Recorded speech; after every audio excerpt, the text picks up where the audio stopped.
Hey guys, Raymond here from the Beginner Photography Podcast. Today we're talking about taking a different route to achieve what you want in your photography. Let's get into it.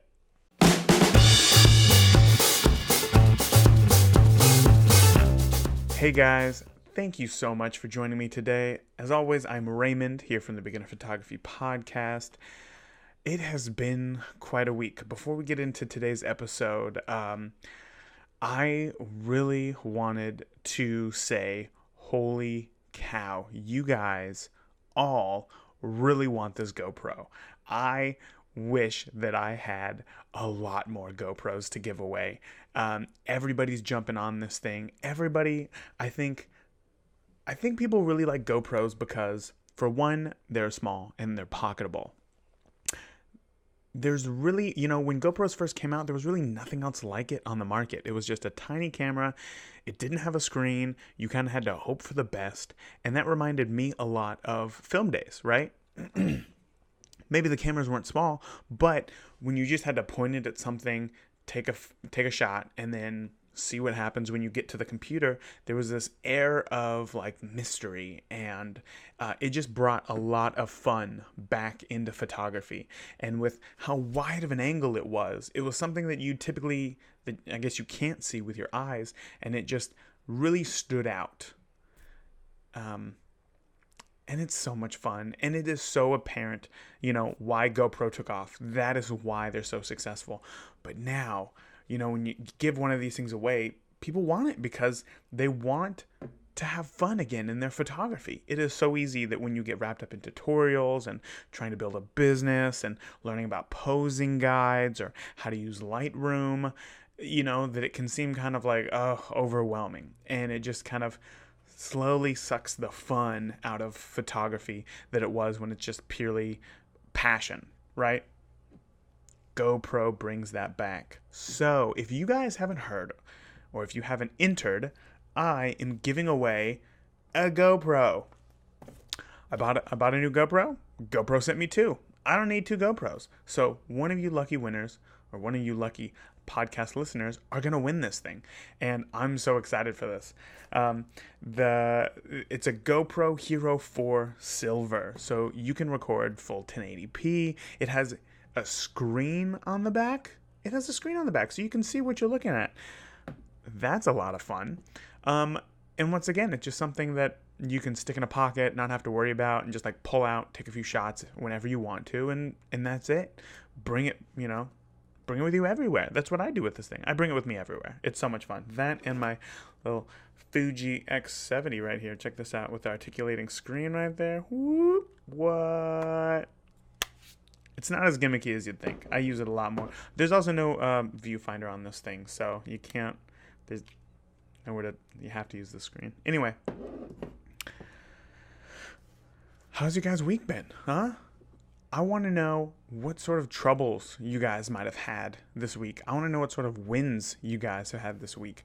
For me, it has been quite a roller coaster. I did a few engagement sessions that I was worried about, but they turned out fantastic. I did an engagement session that I thought turned out fantastic, and I just wasn't the right photographer for that couple. And then, I've shot my last wedding of the year, so now it's editing up those last, great deal of photos, and starting to look forward to the future, what I'm going to do for next year. I know that a lot of you struggle with, how do I book weddings for next year?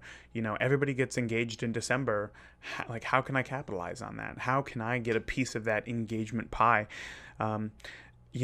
Professionals do too. Professionals, struggle with those things. They worry about those things. It's not something that, just comes naturally to everybody. So working on it is an ever-going process, and I'm excited to see what the future brings. If you listen to the podcast, you'll know that I am doing my first bridal expo at the middle of December, and really trying to figure out I'm not trying to reinvent the wheel here, right? A lot of people do bridal expos, but what I want to do is stand out. I want to stand out above everybody else in a way that would make me stop and think, oh, okay, what's going on here?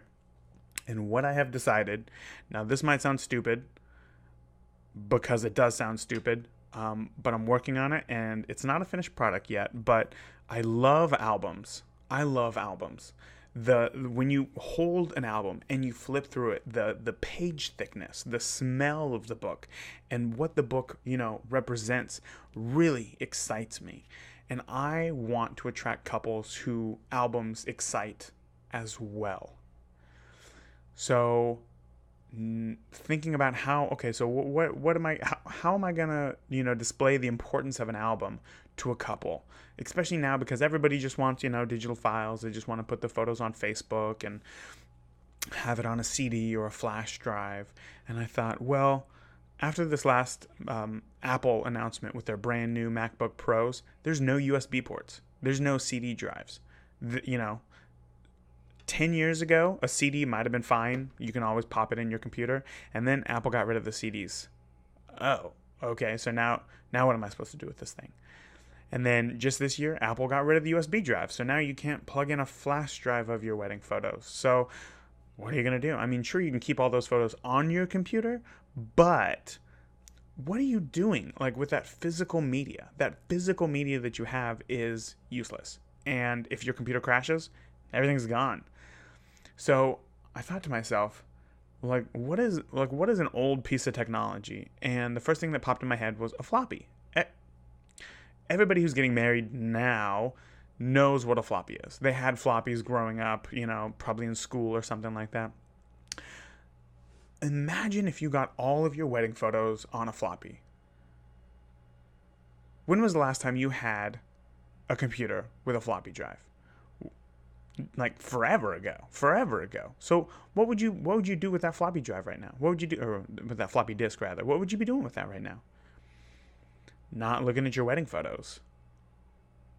But you know what you could still do? You could still go to your parents' house and look at their wedding album, because it's physical and there's prints inside. It'll never run out of batteries. It'll never go obsolete. There are books hundreds of years old that are going, that are very expensive because they're, sought after, and they still work just fine because they're books. And yet there's a floppy drive that is, 6-7 years old. Nobody uses it anymore. Nobody. Technology just advances so fast, and that is why albums are so important, just so that you can hold on to those memories of your wedding day forever. So I'm going to be giving away floppy disks at my Bridal Expo booth. We'll see how it goes. I'm excited to let you know. It'll probably be in about a month's time how it went and what everybody's reaction was. What do you guys think about that? Is that something that would make you stop in your tracks? Is that something that you would think, oh, that's right, maybe I should get an album? Or is it that's kind of gimmicky, I don't get it. I really want to hear your thoughts. I'd be interested to know what you guys think. So that's all that I got for today. If you guys are interested in winning that GoPro, and I know that you are, and there's a great chance that you've already signed up, but if you haven't, if you're listening to this episode for the first time and you do want to win a GoPro, head over to beginnerphotographypodcast.com. And then at the top, there's a little notification bar that says, hey, if you want to win this GoPro, click here. Do that. Just click there and then just fill out the form. That's all you got to do. I ask a few questions because I want to make the podcast better. And the answers that I've got so far, wow. I never would have, guessed that these were the questions that you guys had. And I'm really excited that I'm asking them, because this podcast is going to do nothing but get better for you. In fact, I just did this yesterday. There's no plan in place yet, but I just did it yesterday. I'm going to let you guys know. I've already started recording a video on how I edit an entire engagement session in under 20 minutes, because I want to share it with you guys. And hopefully the tips that I have in the video will make you faster at editing, so that you can just get back to, enjoying life, or shooting more, spending time with your family. When editing takes longer than a shoot does, it loses its fun. So, speaking of fun and photography, you guys are going to love this episode. But I have to preface this right now. There's a lot of things in this episode that if you don't check out the guest's work, you're going to think what are they talking about? What's going on here? Motorcycle helmet? What is this? go and head over to the beginnerphotographypodcast.com/040 for the show notes for this episode and check out some of Benny's work or Bo's work. He goes by both. Check out his work. It is unique and it is very impressive. But unless you have an idea of what it looks like, this episode might be a little lost to you. So if you're driving right now, pull over on the side of the road, make sure that you're safe. If you're at home, check it out on your phone right now. Or, if you're at work in front of a computer, go to beginnerphotographypodcast.com/040 to check out some examples of Bo's work. On that note, you guys are going to get so much out of this episode. Let's just go ahead and get into it with Benny or Benjamin Oscar. I was trying to come up with a way to describe today's guest's work, but I'm not sure that I can. He's got beautiful landscapes, super creative portraits, an incredible understanding of how to use Flash, and an editing style that I think perfectly matches all of his images. So today we're talking to Benny Oscar, otherwise referred to as Bo. So Bo, thank you so much for coming on the podcast, man. Definitely. I'm glad you asked me to do this. I'm excited to talk to you. I'm really interested on a lot about your photography, but for the people who haven't paused the podcast right yet to go check out your work, why don't you give yourself a little bit of an introduction and what it is that you do?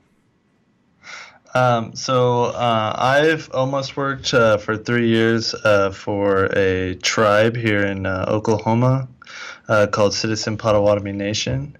And I do the photos and videos for the tribal newspaper. And I've been almost doing that for 3 years now. Before that, I worked for a small record company and took photos for bands. And I did that for almost 2 years. And then I got an associate's and a bachelor's in photography from a junior college and a 4-year university. Okay, so how long ago was that? How long ago did you get your bachelor's? 2009, and then I got my associate's in 2007. And people always ask me when I started doing photography, and I just basically tell them when I started school in 2005, and when everything was still basically film. Yeah, so I went to film school. I went to the Los Angeles Film School because I really wanted to do cinematography. But once I graduated, I realized that cinematography, if I were to do it all over again, I would never have went to film school because it is so much a position that you can learn on the job. And really, in the film industry, it truly is who you know and not what you know. So I'm really interested to hear why you went from an associate's degree and how much value you think that there is in a traditional 4-year university for a bachelor's. Starting off with the tough questions, man. I'm sorry. It's not it's not a tough question because I actually think about it often. It's just it's an opinionated question for me. I think starting out, it's if you know the right people, then you don't need to do a school at all. But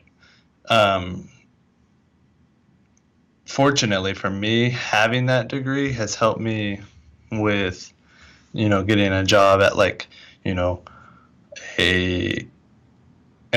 where I'm at now for a company. But if you want to do it for yourself, then you just need to meet the right people.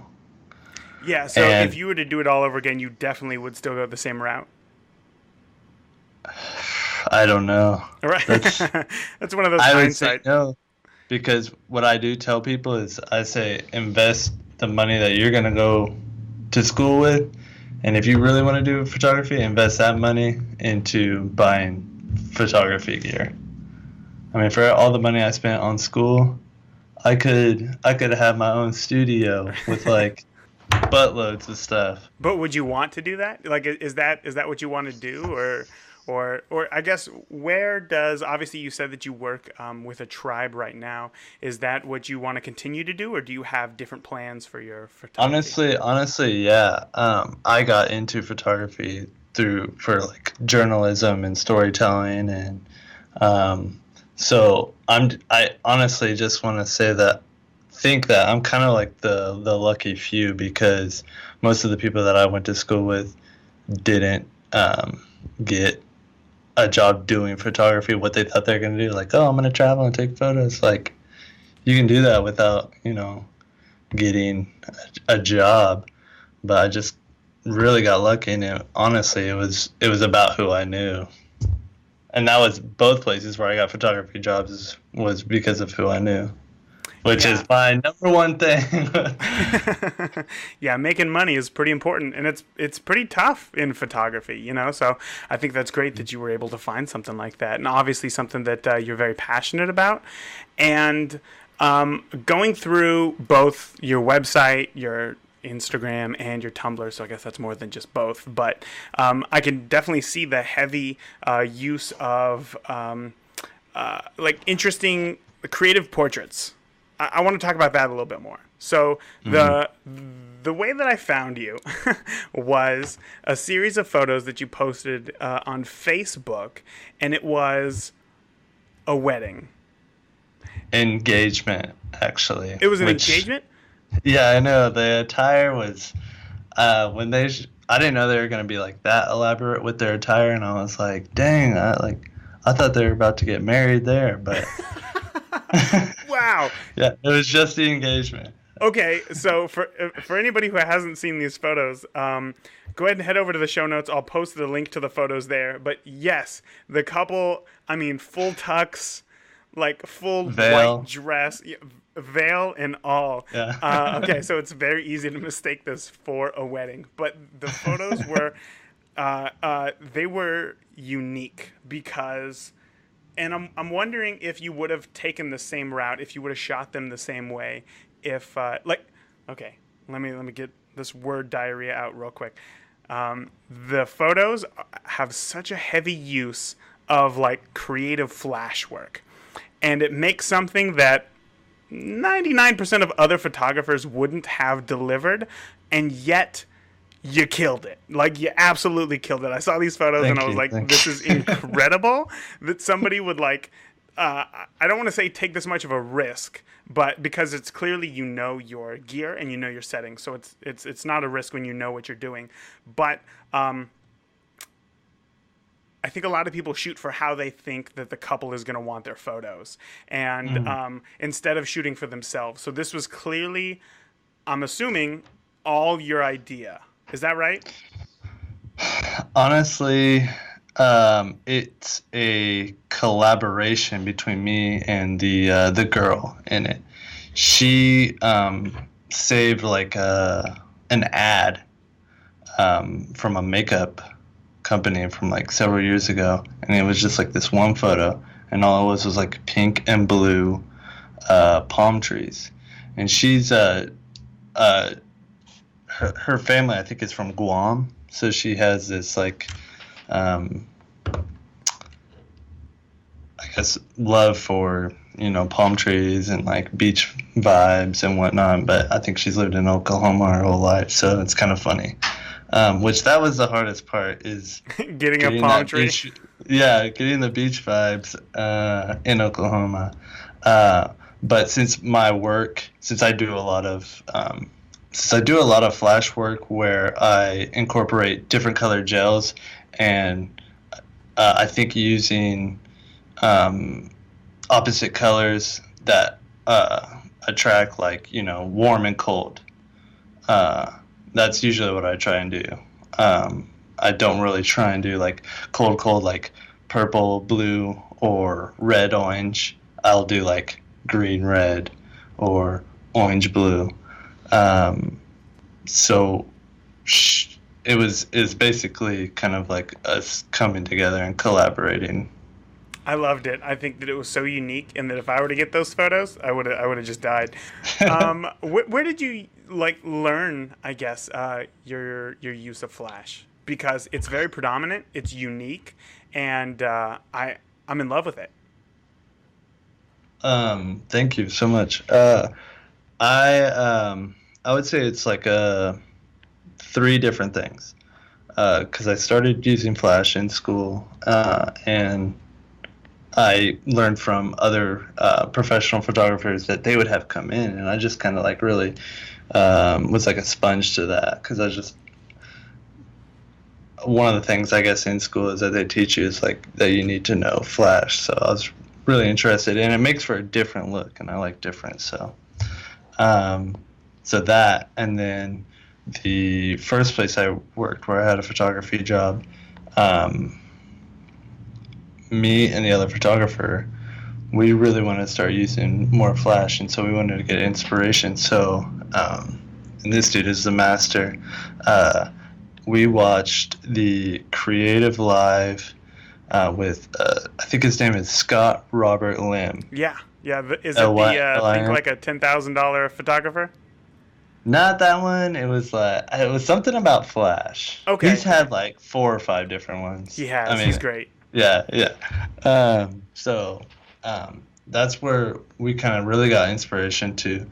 We were like, oh crap, we need gels. And I just use 2. I actually use 3 speed lights, Canon speed lights. I have a 430, 580, and a 600. And I just use like the small gels that fit those. And so the third aspect of all of that is just constantly doing it. And I mean, if you look at my work in the past year, it's like really how I've kind of really found out like how I like to shoot, or like if someone comes to me and says, hey, I want to do this, I can have full confidence. Yeah, man, you got a bunch of shots that are like really ambitious with just speed lights, where I guess it's specifically a series that I'm thinking of you, well, not you, but I don't know if it's a model or somebody in like sand, and it's like I'm guessing close to sunset, and it's like very harsh light, and yet you're still like overpowering the sun with these speed lights on their face to just like really accentuate them more. And I think that a lot of people would be scared. They'd be like, well, like the sun's out. Why am I going to bring my flashes? Like, that doesn't make any sense. And yet you just tackle it head on. So when was the first time like you tried something like that? Because obviously it took more than one speed light to overpower the sun. Honestly, I basically just use one. Whoa. Yeah. Sometimes I'll use 2. And that, I mean, I can pretty much tell you what my settings are. It's like, it's either with a 600 or the 580 Canon speed light, and it's around 1/60th of a second for shutter, 100 ISO, and anywhere from like 16 to 22 aperture. Wow. And obviously full power on the flash. Yeah, full power, 1-to-1. Wow. And I always shoot manual with the flash. Was there ever a time when you first started out with flash work? I know that we're talking a lot about flash, but I'm really interested in this. When you first started working with flash, was that also with film, or did you just start with digital? Oh, digital, yeah. I honestly don't think I ever shot film flash. Yeah, it's tough, especially getting the flash off camera. I have done it once, now that I think about it, and it was just a Canon. It was like the newer Canon film Rebel. Oh, okay, camera. like one of the last ones That's made. like, yeah, where it had like, digital settings. But I had a flash for that, and I used flash, but it wasn't anything creative. And those pictures are long gone, dead somewhere. Okay, so switching gears a little bit here is a lot of your shots, I guess, real quick, how much of your work is personal, how much is commissioned, and how much is, I don't know, I want to say weddings, but do you really try to shoot weddings, or you just take them on when they come your way? I kind of just take them on when they come my way because I It's have not a your 9. passion. Yeah, I have an 8 to 5. That takes up a lot of time, and where I get to do photography, Mm-hmm. so I don't have to make a living doing like giving up my weekends doing like commission work. I can like focus on what I want to do That's so awesome. in the meantime. Yeah. So I used to. I've shot about in the past 4 years. I've probably shot about 20 weddings, and I've kind of pulled it all off my website just because I don't want to get overwhelmed. I don't want to people to like, because when it was just like it was overwhelming. And if you've ever shot a wedding before, it's like That's all I do. yeah, like yeah, it's a beast. And once you can get your method for it, you can streamline it a lot better. But you have to have passion for it, and I don't think that that you necessarily should. I think a lot of people get into photography and just see the dollar signs that are like, whoa, wedding yeah, photography, you can charge this much, and then, well, I guess that's where I'm going to go, and then end up like yeah, just not even listening to who they are and mm, what they're really passionate about. So I think that that's awesome that you're able to do something. So a lot of the photos that you have, this is where I was going. A lot of the photos that you have are obviously very personal work, right? yes, Okay, yes, so then a lot of the stuff also looks like it requires quite a setup. Either models in certain clothing, or I'm guessing a band with like crazy awesome, cool robot helmets. You just do a lot of things that are like very out of the box, and yet you're doing this all as personal work. How much setup is involved in a typical shoot for you?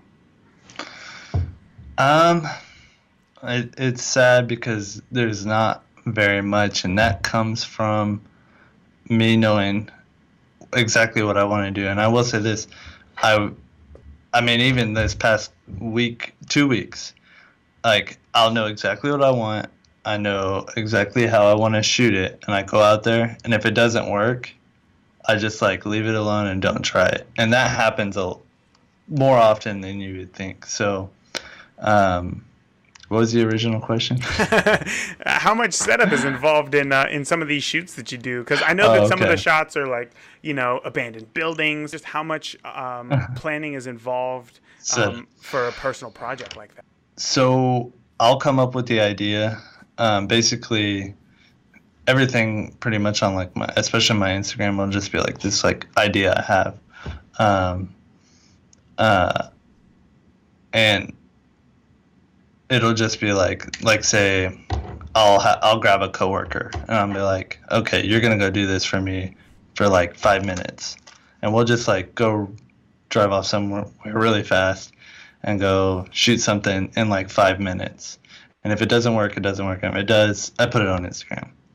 Um, and so, and that basically also comes from just like constantly shooting to where I know exactly what I want, how I want to do it, so that I don't have to waste a lot of time with a big elaborate setup. I mean, I can't even remember the last time I did a really big elaborate shoot, because, and that's one of also the reasons why I don't shoot film anymore, is because like I have to have it like in my hand like that second. Like I Yeah. can't wait. There's no waiting for me. That makes sense. I mean, I think that's one of the reasons why photography has exploded in the past, decade or so, is that now you don't have to have it's not the same cost of entry. You don't have to, buy a film camera, try something, and then whenever you develop the film, try to remember whatever your settings were, and if it didn't work out, try to figure out what you need to change. So having digital cameras has been like, it's such a double-edged sword for photography. Like, it's great because so many like young talented people can try something new and then really find out what they want to do. But on the other hand, there's now, and I'm not complaining, so many people who like get their first camera who are like, this is it, this is what I'm doing, I've had this thing for a week, like this is now my job. And it can kind of, go both ways. But okay, so we talked a little bit about your style, and you said something really interesting there. That was, whenever you come up with a concept, you'll go out and you'll try to get it, and then if it doesn't work, you'll just completely abandon it. And I think that that's great advice. That's great advice. There's if you can't get it to work, and like you're under the gun, then just abandon it and get what it is that you need to get, and then come back later to that subject. Have you always been like that, or has it always been, or have No. you ever been like, I'm gonna spend way too much time here trying to figure this out? Yeah, yeah, and my wife would probably disagree with me on all of this, but she she's been like, I mean, I've been with my wife for 10 years, so like I've taken like every picture that I can of her. So she understands that like I used to like really be like that, like spend, all my time doing that, but now it's to the point where I can really streamline it to where it's really easy to either get or not get and just like walk away. That makes sense. So a lot of your shots are like, and I've already said this, like very, very creative. Something that I know that they're two completely different styles of photography, but I would never try these things at a wedding, even though, oh my God, I would love to, Yeah. But I would never think that far outside of the box. Where do you keep coming up with ideas? Where do you get your inspiration from? So I kind of feel like this is cheesy, but one of my inspirations is Quentin Tarantino. That's not cheesy at all. That's awesome. All of his movies, there's just something about them, and especially like one of the like scenes that really jumps out to me, and I probably saw this when I was like 8, was in Pulp Fiction when they open the case and it's like glowing. Like you can do just with that scene alone, you can do with flash, you can do anything you want, anywhere you want, just by inspiration from that one scene. Yeah. So I would definitely say like definitely my biggest inspiration. I like music. I mean, I love music, but I don't know if I get any inspiration from music. Okay, let me, I guess, rephrase the question then. Is that, now we're kind of going back to Flash here, and it makes sense because that scene is very iconic to the movie, and it's very out of place in the movie because the movie is very realistic. Here we are. This is documentation of a day in the life, and then all of a sudden, like, whoa, what is happening here? What is in that briefcase? Yeah. And I think that your photos are, a lot the same. You have photos that are clearly just natural light and just a good expression, and yet you have those photos where the flash is just so exaggerated. Is that something that you were taught?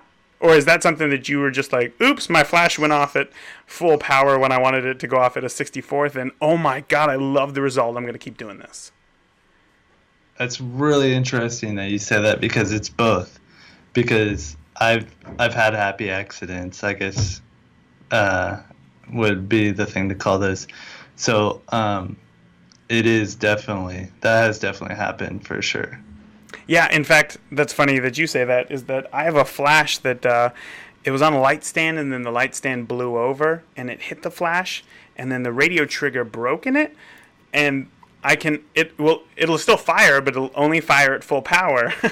But I didn't know that at first. So I took it out, and the first time I used it, I was like, set it to, 1/64th, that should be good. And then I took the shot, and when I looked at it, it looked like, I mean, it was pretty late in the night, but it looked like bright daylight, completely like artificial sun. Here you come. And I thought, wow, this is it. Like, I'm going to hold on to this flash. I know that this thing is broken as hell, but I am going to hold on to this because if I ever feel in any sort of rut creatively, I'm going to use this flash, and I'm going to let some sort of a happy accident happen on its own. And like we Yes. just talked about, if it doesn't work, well, then I'll put it away and, try something else. But for some reason, I know that I could just set any other flash to full power and just see what it looks like. It's never the same unless I use that one flash that I know it's my only option. I can't change the zoom. I can't do anything with it. So it's weird, but That's I'm glad that awesome. I'm not the only one who really enjoys a good happy accident. Oh yeah, definitely. Let's talk a little bit about gear then. What you just mentioned the flashes that you have. What kind of cameras do you shoot with? What sort of lenses do you favor? And personal question: what kind of also do you use mag mod stuff? I don't. I've seen it. I just haven't It'll change everything. really That's all I'm taken. gonna say. It'll change everything. Okay, Everything. I've seen it. I need to look into it. Just being able to like, oh, I'm just gonna take, okay, ready, and then Yeah, it's the that's best. awesome. Anyway, totally went off. So then I guess cameras, lenses, and then what kind of like flash triggers do you use? So I use Mark III. The Canon 5D That's Mark III. basically yeah, and that's basically all I use. Um, and then I would say my favorite lens is a 35-1.4 Canon. Um, a lot of people don't like I have a 16 to 28 Tokina. I did a review on the 16 to 28 and the 16 to 35 Canon, and Comparing the two. yeah, and everyone said for the price, the Tokina is just as sharp. You just can't go to 35. So I was like, okay, I'll get 35-1.4, and I love the 16. I love going at 16 and like distorting people's bodies. Like no, You like love the distortion of people's bodies. yes. Do you try to take like portraits, or are they more like stand 10 or 15 Portraits. feet away? Really? And if I shoot at a wedding, I'll use it at a wedding too. Oh my gosh, that's crazy. See, that's what I'm Mhm. talking about. That's the like out of the box stuff that unless you know your gear inside and out, I would never attempt that because like you said, the amount of distortion, I would be so scared that maybe I'd have a bride be like, "Oh, I don't really like my face." But I've seen tutorials of people well, I guess specifically for crop sensors using the Sigma 18 to, is it the 18 to 35? I think it's that, yeah, the 18 to 35 Mm. f1.8, and just like Oh, the distortion that comes out of that, it's only for crop sensors, but people say that it's you could use it for portraits if you really know the lens inside and out and you know how to use mm. it. Yeah, that's Oh, awesome. just scares the hell out of me. That's hilarious. Uh, Um, I also use a Canon 70 to 200 IS2, and I love shooting at 200 from really far away at sunset. That thing pours in so much saturation. It's like it blows my mind. Like whenever I shoot at sunset, I only shoot with that. So then why not just buy the 200 mil f2.8? Oh, the prime. Yeah. Oh, okay, yeah. Um, that's a good question. I mean, I get it. There's more versatility in the zoom. That makes Yeah, sense. But yeah. also, I'm not sure if the Prime has image stabilization. But yeah, that's one of that lens in particular I had for a long time, the 70 to 200, and Mhm. I don't know. I could see its beauty, and I loved using it correctly, but I'm just so like minimalistic when it comes to my wedding photography that I was like, I gotta get rid of this thing. Like it's so heavy, and even though like it It's makes great images, huge. yeah, yeah. It's huge. Even though it makes great images, like I gotta get rid of this thing. So I did, but I do envy. I miss it. However, I switched to Fuji, and now they make a it's a 50 to 140 mil 2.8, which is the 70 to 200 equivalent, since Fuji's are crop sensors as well. It's Oh, much okay. smaller, and I've thought about getting it, but I don't know. I just feel like I'll have buyer's remorse, and Yeah. maybe I just need to get out It's of this rut, kind of. yeah. Who knows? Man, it is something like you're gonna get a workout if you shoot with that thing for like 20 minutes. Yeah, right? I mean, that's exactly why I sold it. It was like The only time that I would use it as a wedding photographer is only during the ceremony. I would always use Hmm. either my 35 or 85 for portraits. So 7200 just went in the bag, and I was like, this thing costs more than my camera. Like, and I'm Hmm. only using it for like Yeah. 30 minutes a day. It didn't make any Yeah. sense for me. But so where do you see your photography going?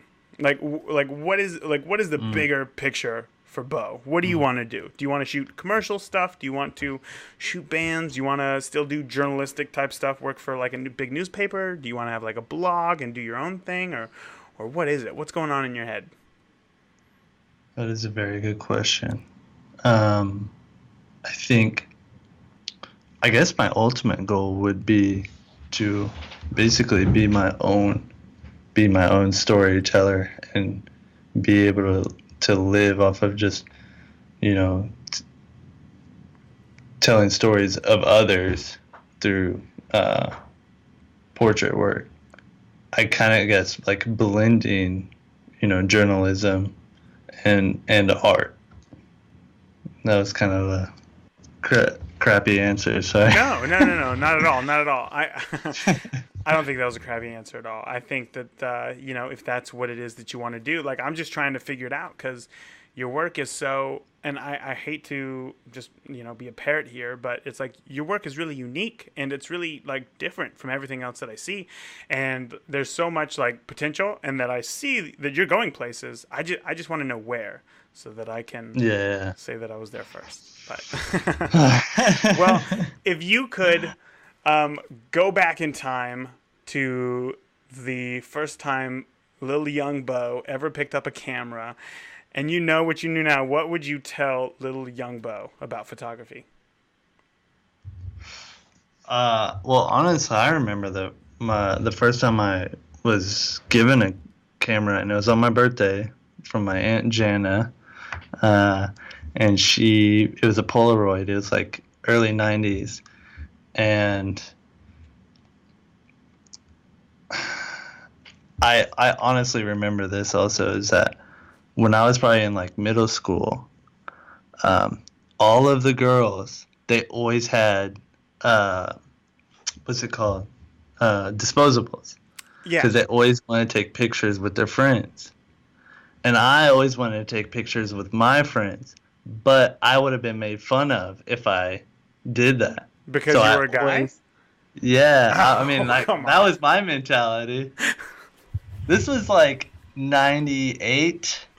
So I don't know if like times were different from maybe like a couple years after that, but um, and I mean I kind of grew up in like a rough neighborhood, so I wanted to capture that and capture those good times, and I swear on my life I remember that, and I just didn't have like the um, I couldn't like get over like being made fun of because I wanted to take pictures because the girls wanted to take pictures, but I do it now and I have a blast doing it. So So just if you have any doubts, just get the hell over it.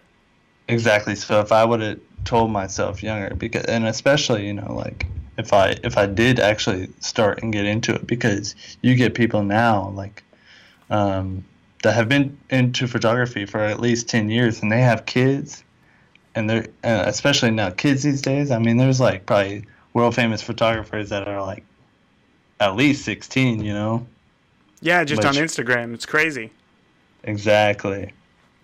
So, well, I really want to be conscious of your time, Bo. So, this has been a fantastic interview. Why don't you tell all of our listeners where they can find your work online? I am on Instagram, and it's at La Ciudad, which is the city. It's kind of um, a mix-up, mash-up of like French and Spanish. I wanted something different. I don't want to be like, the 16th Witness or something, where you like see a lot of like, I'm doing quotes because I know you can't see me, unique photographers. So I wanted something to be completely different. So that's the little story on that. That's my Instagram page, and that's LE_CIUDAD. And then I'm at benjaminoscar.com, and that's where you can see a little more of most of my professional work. And then I upload to Tumblr and this is Oklahoma City in Spanish, ciudad.oklahoma at .tumblr.com. And I And will that's where absolutely post all of those links in the show notes as well. Okay. So I know that it was kind of rough. If people are driving right now, please don't try to write this down on your steering wheel while you're driving. Just know that I will have all this in the show notes if you want to check it out. So Bo, again, man, thank you so much for coming on. I had a blast. Dude, thank you, man. I really appreciate it. I mean, it's just like, it means the world to me that, there's at least one person out there that's like, whoa, that's pretty cool. Like, that means a lot. I appreciate it. What did you guys think of that episode? Oh my gosh. Benny is. You know what I took away from that episode? Benny is the kind of guy that I can't imagine what is going through his head all the time. I'm sure that his mind is just racing 24/7. New ideas. He's always I'm sure that wherever he looks, he sees some sort of inspiration. He collects some sort of data because this guy is creating something that, so few have ever been able to attempt to capture, and he's doing it consistently. And the one thing that makes him different is that he shoots every single day. He has an 8 to 5 where he's a photographer. He shoots every single day. He is shooting all day. When you get that much practice behind a camera, you have no option but to just completely excel. When you know your settings, there's no, oh, wait, what do I do here? What should I be, how do I do this? You just know it like the back of your hand. And when you have that confidence on set of just here we go, this is what we're doing. I know exactly what to do. 3 or 4 frames, boom, I'm done. And you move on. Not only is that going to show so much worth to the couple who you're shooting, it's going to make you look so professional. So professional. You know exactly what you're doing. And that is going to build trust in you. And that is all that we have, is just trust. Because if somebody doesn't trust a wedding photographer, now I'm just talking about wedding photography here, or even portrait photographers, if there's any sort of doubt, ooh, man, your photos are going to suffer. And I can't tell you exactly how, because, you can't shoot it both ways. You can't shoot it with trust and without trust. It will really suffer. There's been a few times, especially in my early days, where I just dropped the ball. I might have made some mistakes. I didn't know exactly, I knew the shot that I wanted in my head, but I didn't know how to do it technically. And just that extra few seconds, should I adjust my shutter speed or my aperture? Just that subtle pause, on location, shooting a couple, starts to just plant the seed of doubt. What's going on? Why is this taking so long? What is he doing right here? Because they're already standing in a pose that they don't normally hang out in, or they're looking at each other, and nobody ever looks to each other face to face. This is how close we're. Nobody ever does that, right? So when they're in that position, time slows down because it just feels very awkward. So when you don't know what you're doing and you're taking your time, they're going to notice that. And losing that trust with them, I gotta say, game over. So just having the technical knowledge really helps. So here's one thing that I did. You guys know that I'm a huge proponent of Fuji cameras. The Fuji X70, now it's expensive. It's about $600, okay? But it's a little point and shoot camera. This thing fits in my pocket. On the top is an shutter speed dial. I can just go ahead and adjust the shutter speed. On the front, my aperture ring right there. And I can also adjust the ISO, which means that this camera, full manual. And when you're shooting full manual every single day, you don't need to carry around a large DSLR with you everywhere. You can just carry around a pocketable camera that if you can shoot manual, over time, you're going to learn so much about that camera. You're going to learn so much about photography and how to achieve the photos that you want. And that is huge and has been amazing growth path for Bo. So tell me what it is that you got most out of this episode. Head over to our Instagram page, instagram.com/beginnerphotopodcast. You'll see the picture for this episode. Leave a comment. Let Benny know what you thought of his work. Let Bo know that, his photos are just really creative. And if you have any questions about, how he gets his shots or anything, ask. I'm sure that he'd be more than happy to answer. And Bo, if you're listening right now, man, thank you so much for coming on the podcast. It was refreshing. It was a ton of fun. And just going back and editing this episode, man, I had quite a few laughs, man. You're the real deal. You're an awesome dude. So thank you again for coming on the podcast. I had a great time. Guys, that is all that I got for this week. Remember, if you want to win that GoPro and you haven't entered yet, there's only one way to do it, and that is by going to beginnerphotographypodcast.com/GoPro. Go ahead, win yourself a GoPro. I want to give this away. I don't want this anymore. This is just taking up room in my house. Please take this from me. Please win this thing. The only way to do it, heading over to the website and signing up. Guys, that's all that I got for this week. I hope that you can get out there and enjoy shooting and then post those photos on Instagram, tag Beginner Photography Podcast. I'd love to check them out. I love keeping up with you guys. You guys are posting some great stuff. Great interview for you guys next week. I guess it's not even technically an interview. Just recently I had a bunch of questions come in all about the same subject. Crop sensors versus full frame sensors. What they mean and what you should buy. Why it matters, if it matters. Guys, I will talk to you next week. Have a great one. Later.